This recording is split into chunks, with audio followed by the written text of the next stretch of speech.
အားလုံးပဲမင်္ဂလာပါ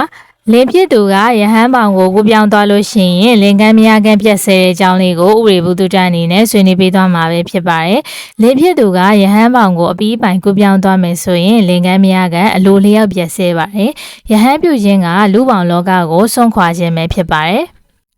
လူတယောက်ယဟန်ပြုတ်သွားမယ်ဆိုရင်လူဖြစ်တဲ့သူပိုင်ဆိုင်ခဲ့တဲ့ပစ္စည်းတွေကိုပိုင်ဆိုင်ထိုက်ခွင့်တစုံတရာမရှိတော့ပါဘူးလူတယောက်ယဟန်ပြုတ်မယ်ဆိုရင်ယဟန်မပြုတ်မီကဆွေကမ်းမျိုးကအဆက်အသွယ်လုံးဝပြည့်စဲပါတယ်